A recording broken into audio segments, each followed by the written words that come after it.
En un libro que se ha hecho muy famoso, Earth, traducido al castellano como Tierra, Bill McKibben, un activista ambiental muy importante, ecológico muy ambiental, dice lo siguiente al final del primer capítulo. A manera de resumen, el planeta en que habitamos tiene un número finito de grandes rasgos físicos. Virtualmente todos ellos parecen estar cambiando rápidamente. El hielo del Ártico se está derritiendo y los grandes glaciales en Groenlandia se están adelgazando, ambos con desconcertante e inesperada velocidad. Los océanos, que cubren tres cuartos de la superficie de la Tierra, están claramente más ácidos y su nivel está aumentando. Además, están más calientes, lo que significa que las grandes tormentas en el planeta, los huracanes y los ciclones, se han hecho más violentos. Los glaciares en los Andes y los Himalayas y las gigantescas zonas de hielo en el oeste de Estados Unidos se están derritiendo rápidamente. Y dentro de décadas el agua para miles de millones de personas se irá reduciendo. Las grandes selvas tropicales de la Amazonía se están secando en sus márgenes y en su corazón. Las grandes forestas boreales del norte de Norteamérica están muriendo en cuestión de años. Los grandes depósitos de petróleo bajo la tierra están más vacíos que llenos. Todas estas cosas no tienen precedentes en 10.000 años de civilización humana. A continuación voy a citar esto por el objetivo de centrar lo que yo voy a plantear como cosa personal. Voy a citar de un libro que yo les recomiendo absolutamente que tienen que leer entero, cuidadosamente, el libro de Naomi Klein, acaba de aparecer creo al castellano, Esto lo cambia todo, subtitulado El capitalismo contra el clima. Ella dice, a propósito de lo que plantea McKibben, de lo que yo leí recién, o sea, ¿qué viene? Lo que viene es catastrófico en un nivel extraordinariamente profundo, mucho más profundo de lo que en este momento los seres humanos estemos dispuestos a aceptar, porque es muy difícil aceptarlo por las profundas angustias que produce. Dice, sí, para enfrentar el calentamiento global, el cambio del clima, perderemos algunas cosas y algunos de nosotros tendremos que renunciar a ciertos lujos. Industrias enteras desaparecerán y ya es demasiado tarde para intentar evitar la llegada del cambio climático. Está aquí, ya está aquí, junto a nosotros, y nos encaminamos hacia desastres crecientemente brutales, hagamos lo que hagamos. Pero no es demasiado tarde aún para conjurar lo peor, y queda tiempo todavía para que cambiemos a fin de que seamos mucho menos brutales los unos para con los otros cuando esos desastres nos azoten. Y eso me parece a mí, merece mucho la pena. Lo que plantea el libro se llama Esto lo cambia todo y se refiere justamente al cambio climático. O sea, el cambio climático lo cambia todo. Las perspectivas nuestras, mucho de esto está anunciado ya en lo que leyó Raúl, pero lo que está invitando Naomi Klein es a mirar esto de una manera extraordinariamente seria. Ahora, mi labor aquí, mi papel aquí es más sencillo, es simplemente hacer una reflexión personal en un ámbito que es nuevo para mí. Yo empecé a preocuparme de problemas del medio ambiente solo hace 4 años. Antes de eso, la verdad de las cosas es que no sabía casi nada. Es decir, sabía algo, pero no seriamente. Tomé un curso con un colega a nivel de posgrado, un curso sobre el problema justamente del calentamiento global que cambió completamente mi perspectiva mirando todo.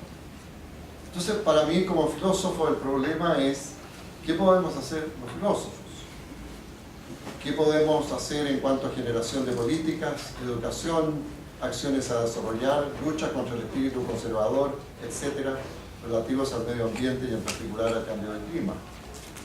Y esto, dada la urgencia que existe, parece no haber demasiado tiempo para largas disquisiciones y elaboraciones, a menos que los datos de la ciencia ambiental no sean tan críticos como se presentan tanto en la literatura científica natural como en la científico-social, y en la que prevalece entre los escritores que se han dedicado más bien al tema desde una perspectiva de acción. Esto lo digo porque hay un debate en este momento. Hay un debate que yo llamaría desacuerdo profundo Hay mucha gente que niega el cambio climático. Trump en particular, el actualmente elegido presidente de Estados Unidos, niega completamente eso y acaba de nombrar a cargo del capítulo que tiene que ver con cambio climático a uno de los peores enemigos del cambio climático, a una persona que se vanagloria de decir: yo tengo por misión en la vida luchar contra el cambio climático. El encuentro con el medio ambiente me ha hecho rever a la filosofía. Me refiero a su corazón, que sigo considerando que el corazón de la filosofía es la metafísica, cosa que hace mucho tiempo yo consideraba que la metafísica era el problema de la filosofía. Ya no pienso eso. Creo que la metafísica es la exploración por el pensamiento del significado de la existencia, que va más allá de las cosas, una por una, o de las situaciones una por una, para intentar entender el misterio de la existencia. Y no es que las cosas una por una, o las situaciones una por una no importen, pero pertenecen al rango de la existencia misma. Por lo tanto, es el problema de la existencia el que nos debe preocupar como filósofos. Y para ello yo creo la metafísica es crucial. Y tampoco es que piense que esta investigación es unívoca, o que llegará a término como cuando se postula la existencia de algún principio superior. Hay afinidad con las religiones en esta investigación, pero la metafísica no se resuelve en postulados o axiomas o en creencias en seres superiores. Lo que no significa que las disciplinas axiomáticas no provean una manera de proceder o que las religiones no aporten visiones o impresiones relevantes. En todo caso, la preocupación sobre el medio ambiente me ha hecho revisitar la metafísica y sentir la necesidad de ver el universo, lo cual he expresado más bien en un poema. Mucho mejor, en algunos casos, yo me expreso mucho mejor a través de la poesía que de la filosofía tradicional, por lo menos en su aspecto lógico. El poema dice así: la tierra gira sobre su eje, y así los días y las noches, luces más calladas o ardientes, destellos, albas, atardeceres, el cambio fantástico de las horas. La Tierra se desplaza alrededor del Sol como los otros planetas de este sistema solar, así las estaciones con su algarabía de temperaturas. El sistema solar se desplaza en la galaxia entre otras galaxias y entre otras y otras, hasta los confines infinitos del universo. El universo gira sobre sí mismo en un espacio que no es más que un universo infinito.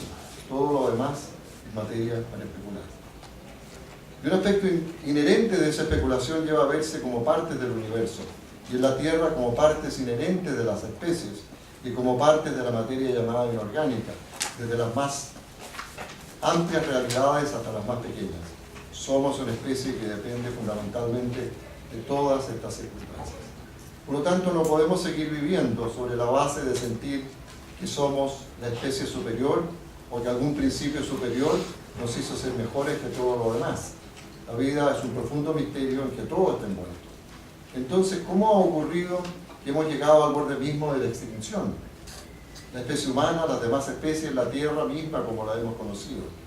O tal vez, en una reflexión metafísica, no hay recurso previsible, ni seguridad para esta existencia. Las cosas ocurren en el universo por leyes o modos que no conocemos, y aun si los conociéramos, quizás no tenemos la capacidad de volver al universo antiguo. Bueno, en todo caso, esto nos lleva inmediatamente a todas estas reflexiones a la angustia o la muerte. Y por no entender la existencia nos han llevado al borde del abismo. Y el consumo es una respuesta a esa angustia. Y cuando consumimos tratando de huir de la angustia en todos sus modales, estamos destruyendo las bases mismas de la vida, de la especie, de las especies y de la Tierra, en una ironía que parece más bien sarcástica.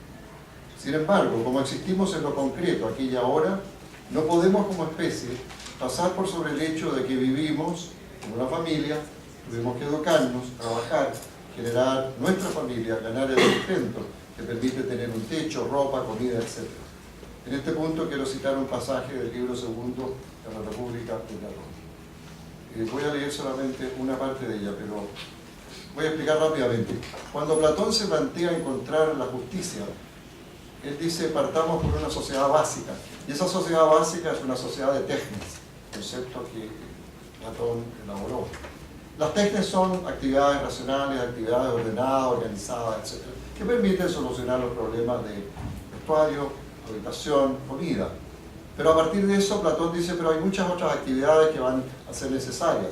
Todas ellas a partir de técnicas, todas ellas a partir de actividades organizadas, racionales, etc. Y Platón elabora una sociedad entonces, que me estoy saltando todos los detalles importantes, pero para entender a Platón mismo. Entonces, solamente quiero decir que en un momento llega a una sociedad altamente sofisticada, en que hay distribución de bienes, no solamente nacionales, sino internacionales, etc. Pero Glaucón, uno de los discípulos, me dice, ¿pero en qué se diferencia esa de una sociedad de cerdos? Y él plantea que la vida dentro de la sociedad es una vida muy simple, muy sobria, muy sobria. Incluso plantea un ideal vegetariano. En fin, pero Glaucón le dice, bueno, pero esa vida es una vida que no es diferente de la vida que llevan los cerdos. Entonces Platón le dice, Sócrates le dice, comprendo, según parece, no estamos examinando solamente cuál sea el origen de una ciudad, sino que el de una ciudad voluptuosa. ¿Acaso no es malo que así sea? Examinando el origen de semejante ciudad, tal vez podamos comprender de qué manera se engendran en las ciudades la justicia y la injusticia. Me parece que la verdadera ciudad es la que hemos descrito, una ciudad sana, referente a la que él había planteado anteriormente. Pero él habla, ahora Platón critica, o Sócrates critica en este momento, la sociedad que llama voluptuosa, vale decir, en la que se desbanda el consumo.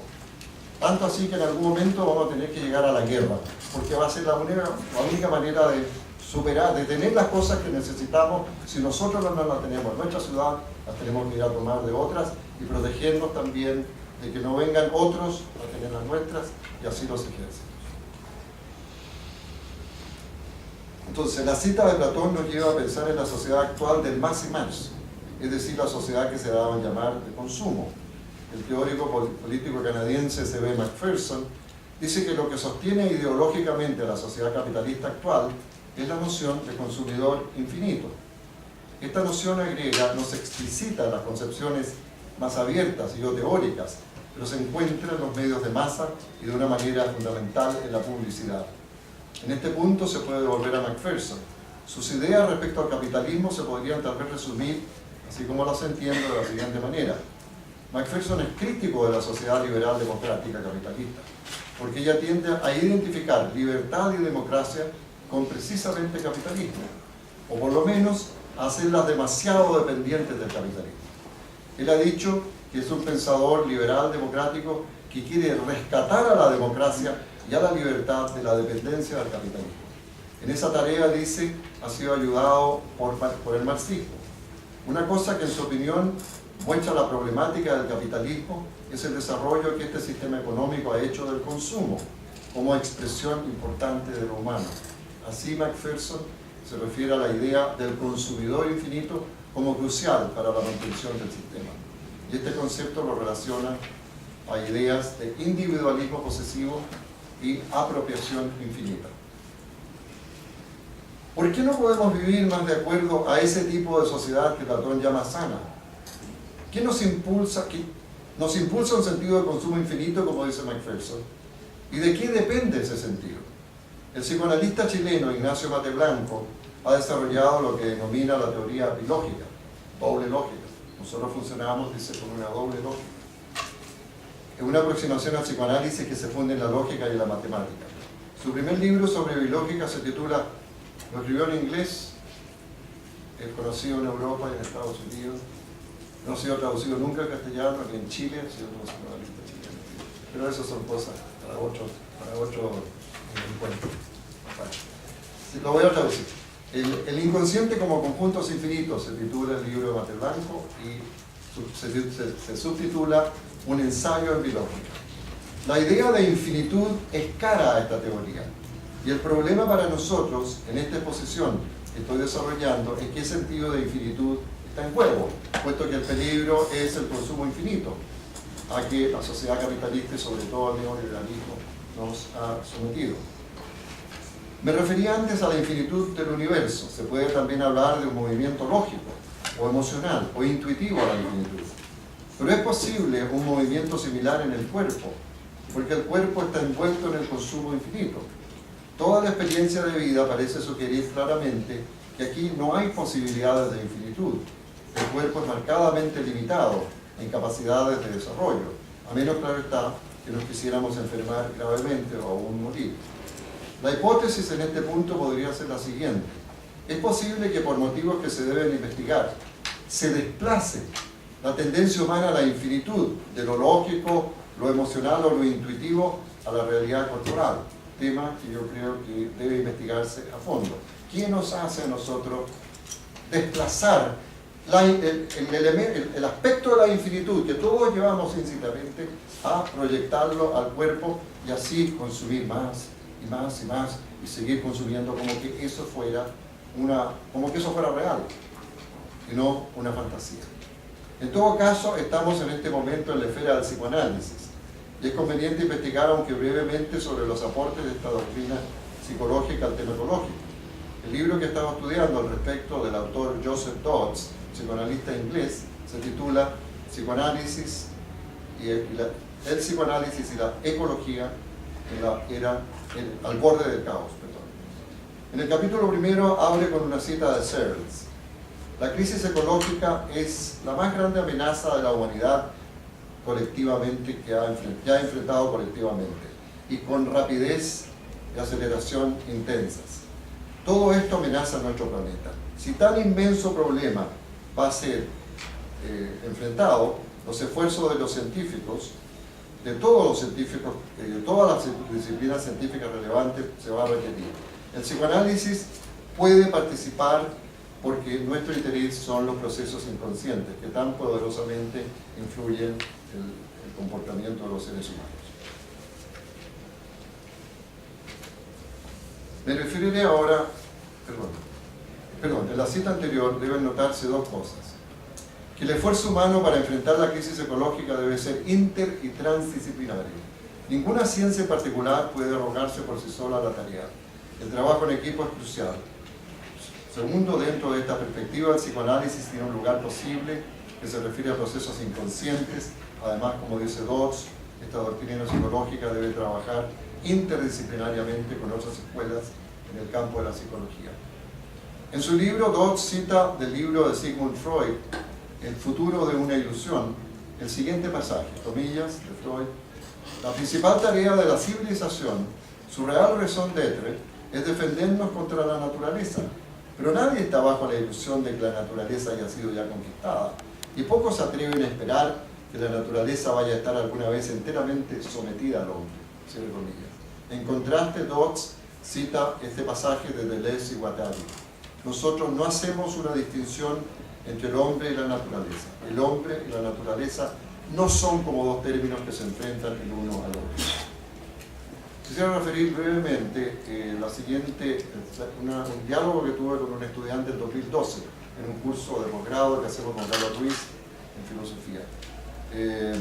Felipe Galvez, un colega que hace clases de psicología acá, me planteó el tema de la segregación que se establece entre académicos o científicos que suscriben distintas escuelas de diferentes esferas, etc. A mí me planteó el tema y yo lo discutí con un colega en mi universidad en York y también dijimos, claro, funcionamos segregadamente en la academia. No nos escuchamos unos a otros si estamos en distintas esferas. Si pensamos distintos, si tenemos distintas escuelas del pensamiento, ciertamente en filosofía. Los filósofos de una tendencia tratan de negarle el valor a los otros. Incluso en clase yo me he encontrado con alumnos que me dicen, tal colega dice que lo que usted enseña no tiene ningún valor. ¿Por qué? Porque resulta que ese colega odia a Platón, y a mí me encanta Platón. Entonces resulta que les dice, ¿cómo es posible que ustedes pierdan el tiempo estudiando a Platón? Entonces ya no solamente segregación, sino que malversación de fondos intelectuales. Es decir, no hay ninguna discusión. Con este colega yo una vez traté de discutir y me dijo, mira, si fuera por mí, yo votaría todos los libros de Platón excepto 3 a la basura inmediatamente, porque es mal enseñar a los estudiantes enseñar la República. Entonces, vivimos en un mundo que incluso en la academia, incluso en la ciencia natural, es un enfrentamiento muchas veces de puntos de vista. En vez de, es una negación de los otros puntos de vista. Bueno, eso yo lo considero aberración, sobre todo en el momento en que debemos unir fuerzas y entendernos mucho mejor para poder funcionar.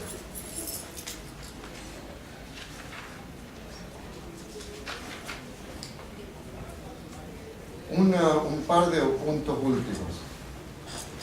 Paulo Freire, que es para mí el terreno de la educación, de la filosofía de la educación fundamental, no sé si ustedes han leído. Sin embargo, dice lo siguiente con respecto a la especie humana, en su libro Pedagogía de la Opinión. Dice: parto afirmando que los hombres, como seres de la praxis, difieren de los animales, que son seres de pura actividad. Los animales no consideran al mundo, ellos están inmersos en el mundo. En contraste, los hombres emergen del mundo, son capaces de objetivarlo, de al hacer esto poder entenderlo y transformarlo con su trabajo.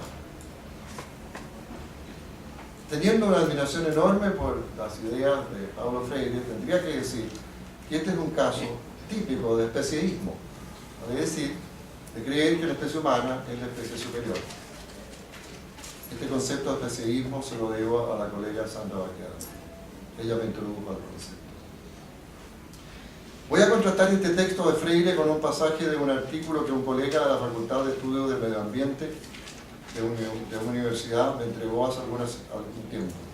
En un artículo aparecido en la revista del domingo del New York Times, en octubre del 2006, se refiere a los elefantes. Comillas, esto viene en el artículo, lo traduje yo. Los elefantes, cuando viven entre ellos, son criaturas profundamente sociales. Un rebaño constituye en esencia un incomprensiblemente masivo elefante, un organismo sueltamente relacionado y sin embargo profundamente interconectado. Los elefantes jóvenes son criados por sus madres, sus tías y sus abuelas, y también por amistades. Estas relaciones se mantienen por cerca de 70 años. Cuando un elefante muere, los miembros de su familia se envuelven en intenso duelo y en ritos al enterrarlo, conduciendo vigilias de una semana alrededor del cuerpo, cubriéndolo cuidadosamente con tierra y hierbas, volviendo a visitar sus huesos por muchos años, acariciándolos con sus trompas. Además, cuando algún daño acontece a algún miembro del rebaño, todos los demás elefantes están al tanto de ello. Este sentido de cohesión se refuerza aún más con un elaborado sistema de comunicación que los elefantes usan. En este artículo del New York Times encontré un concepto nuevo para mí, que la relación de la especie humana con el resto de las especies requiere un principio nuevo, un principio distinto. Algo de eso está sugerido, yo creo, o bastante sugerido en lo que leyó la última. El principio de la empatía interespecies. Debe haber una empatía interespecies, en contra y para superar el especialismo. Mi punto aquí es el siguiente: yo creo que los seres humanos no tenemos ninguna razón de ninguna especie para sentirnos la especie superior, nada. Somos una especie más, que tiene sus características, sus habilidades, sus capacidades, que puede hacer mucho daño y que puede hacer tal vez mucho bien, tal vez podamos hacer mucho bien. Pero este sentimiento de superioridad que tenemos, yo la verdad es que sí, no sé de dónde viene. Es decir, tengo una interpretación psicoanalítica, pero no lo voy a psicoanalizar. Para concluir, ¿qué tiene que ver esto con la educación misma? De lo cual solamente he hablado al pasar. Yo voy a concluir simplemente, porque este es un tema del cual no estoy muy al tanto. Voy a concluir con dos casos personales que se refieren a educación y medio ambiente. Uno, mi nieto Tomás, cuando estaba en grado 6, tenía 11 años, hace 4 años atrás. Caminando por la calle vimos unos afiches porque ese día había una elección del Parlamento de Canadá. Entonces había unos afiches y yo le dije: este es mi candidato. Le mostré así. Y él me dijo: claro, es el mío también. De hecho, ya voté por él hoy día en la mañana, cosa que no puede ser porque no puede votar alguien con menos de 18 años. Entonces, ¿cómo votaste? Sí, en mi curso de ciencia social, cada vez que hay elecciones, nos explican, nos cuentan, estamos varias semanas siguiendo el proceso electoral, vamos discutiendo y el día de la elección votamos. Todo el curso vota por los candidatos, etc. Entonces yo le dije: ¿y por qué tú elegiste a este candidato para votar por él? Entonces me dijo: porque es el único que tiene planteamientos verdes, ecológicos. Ningún otro tenía planteamientos ecológicos. Por eso voté por él. Después supe que en este curso de ciencia social se hace mucho hincapié justamente en la cuestión ambiental, medioambiental. Más recientemente, ahora de este mismo momento incluso, mi nieta Sofía, en grado 4, a 9 años, pertenece al club ecológico de su colegio y trabajan en actividades co-curriculares, en lo que se llama el Team Verde, el Team de los Verdes. Ella es la alumna, una de las alumnas que tiene que dar anuncios en alto parlante a todo el colegio de las actividades ecológicas que el Team Verde realiza. Esto, 9 años de edad. Debe decir, por lo menos esto puedo comunicar, si algo les puedo decir de educación, que a mí me resulta bastante avanzada en relación a lo que deberíamos saber nosotros, los seres humanos mayores. Bueno, con eso termino.